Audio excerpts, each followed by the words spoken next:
Now there was he came to Greenville, South Carolina in 1958.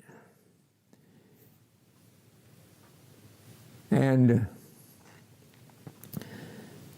there was one man, L.C. Heaston was his name. He sponsored Brother Branham. And all the Baptists, Pentecostals, Methodists, Presbyterian, none of them have anything to do with him. And he had the textile hall there. It was a big concern, big audience. And I attended every night. It was 5 nights. And there was an old man, G.R. Thomas. He belonged to the Pentecostal church. And I knew him, and he was a godly man, and his mind was leaving him as what we called Alzheimer's, I guess. His mind was leaving him. And I went up there 2 different nights and spent the night with him. You know, I had to have somebody day and night work with him. And he couldn't keep the clothes on him. And he all messed up.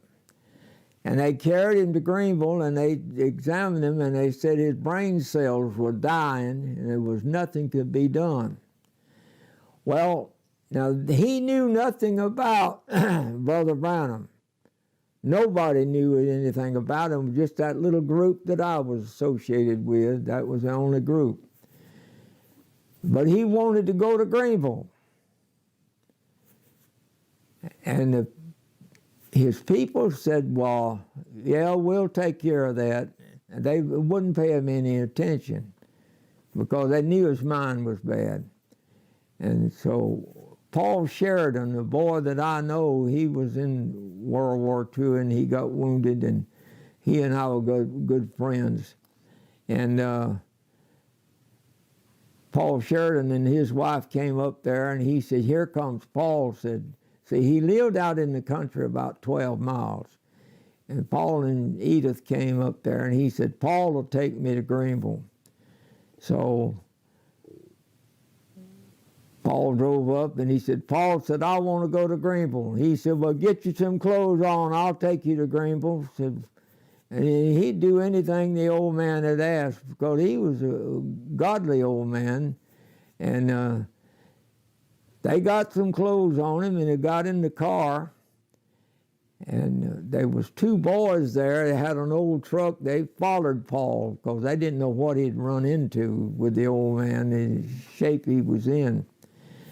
So Paul got to Greenville, got to the main street, and he said, well, Pop, says, here we are. I said, where do you want to go now? He said, just take a left here.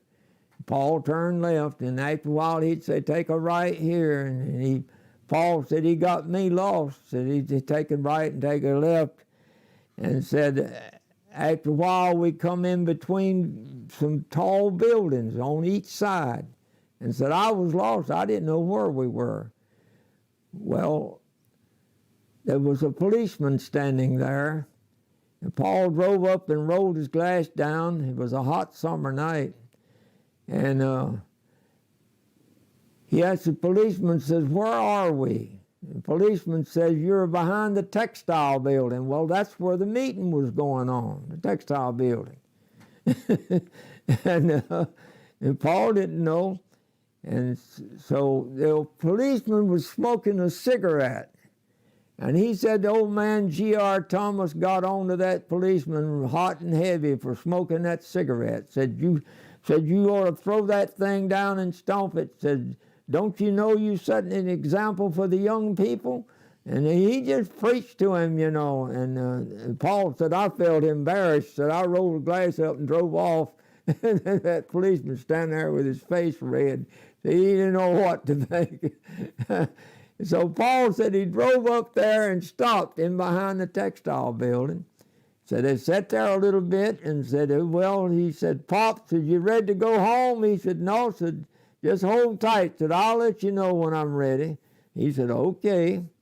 So here come that truck. These 2 boys had been following him. They come up there, and they come by Paul's car, and they drove on up there, and they stopped at the old truck, and they got out. There was two of them.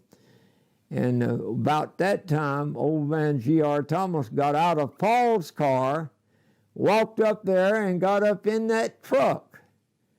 And he was up in the truck, and these two boys were standing on the outside.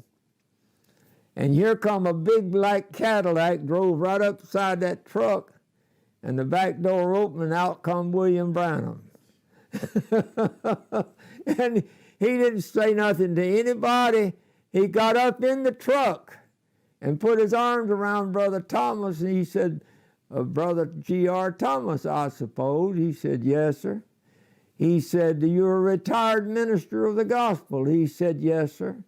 And said, you're a very sick man. He said, yes, sir. Brother Branham said, let's pray. And about that time, Paul and Edith were standing there. They had got out. They'd followed him up there to the truck. And these two boys were standing there. And Paul told me, I was on the inside of the textile building waiting for William Branham to come. And Paul said he could feel the ground shaking when he was praying. Said he never heard such a prayer in all his life. And he turned around and he said, now take him home. Said, he'll be all right. And Paul said before they got home, said the old man's mind come clearer.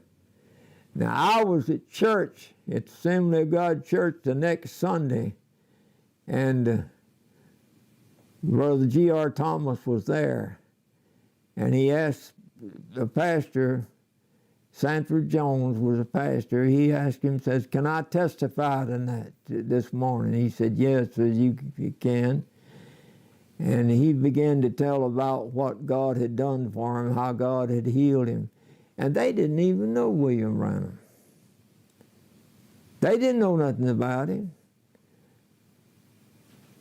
But the pastor did. He knew he was in Greenville, but as far as Brother G.R. Thomas and them, they'd never met him before, and they knew nothing about him. And that was his testimony. And he lived several years after that. Never did have any trouble. That was one of the most outstanding healings that I've ever witnessed.